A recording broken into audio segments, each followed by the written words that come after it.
What keeps you here so late? Snyder and Lubetzky. Oh, not easy clients. They're downright difficult, but they'll be happy with that. How about you? Time for Betty Bye? Yes. Yes, it is. Well, I could invite you over for a drink, unless you think that's inappropriate.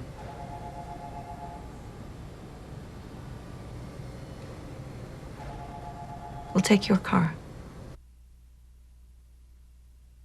So, Naomi, having biological children, how did this whole issue of adoption resonate with you? Well, you know, I just always say that the minute you become, or the idea comes into your head about becoming a mother, all these things come up, you know, and great things, great thinking, but also a lot of second guessing yourself. In what way? Oh, you know, like every tiny detail you think, oh, did I deal with that in the right way? And how, you know, like if there's a tantrum and how you deal with it, and you just always second guess. You know, you read everything, and you try to be as focused, and you know, no one forces you to be in the moment more than your children, because that's the only place they operate in. So it just brings up all this this thinking, and you know, and in this story, all of us are mothers or connected to some.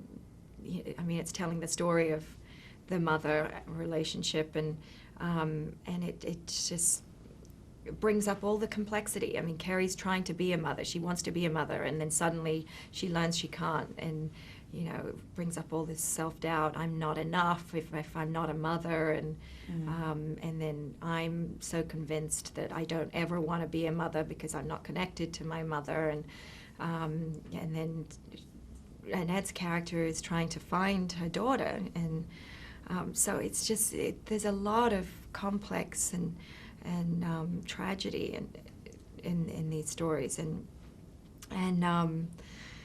but yeah, in terms of the adoption, I'm all for adoption, 100%. Would you ever, if you were adopted, would you ever consider finding your birth mother? I know I'd be absolutely 100%. From the moment I was able to seek, I would want to. But I understood her pain too, and her need not to know. But we're very different people, obviously. She just, for obvious reasons, was in a lot of pain, and to escape that pain, she needed to control everything and have everything in a certain order, so that she couldn't feel anything and couldn't connect with anyone.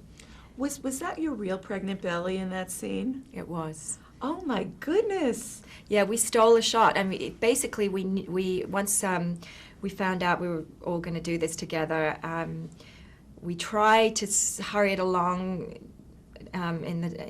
because of the scheduling of how my stomach was growing, but we ran into problems because of the impending SAG strike, and so we just sort of put it on hold, and you know, Rodrigo said, you have your baby, we'll shoot Carrie's story, we'll shoot Annette's story, and then we'll come back to you.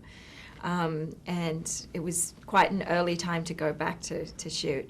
But anyway, we knew that here I had this growing belly, and that we needed a few shots, but we actually only really used one. And it was a no-brainer, because prosthetics never look convincing enough, and the good ones are really expensive, and this was a tiny budget movie, so Rodrigo hopped on a plane and came in with his cinematographer, and we stole that shot.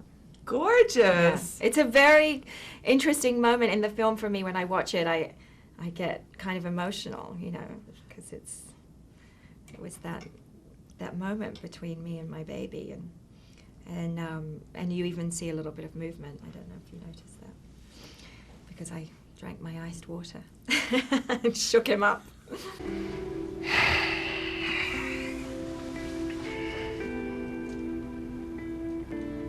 Spending time with you away from work is delightful.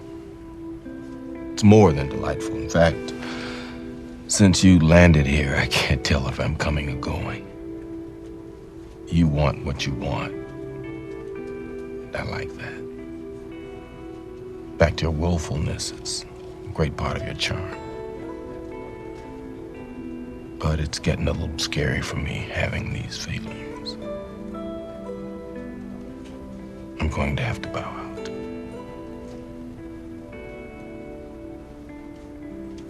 You don't seem like a man who's scared by scary things.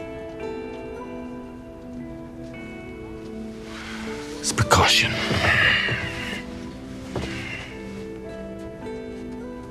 Sometimes when you fall, it's hard to get up.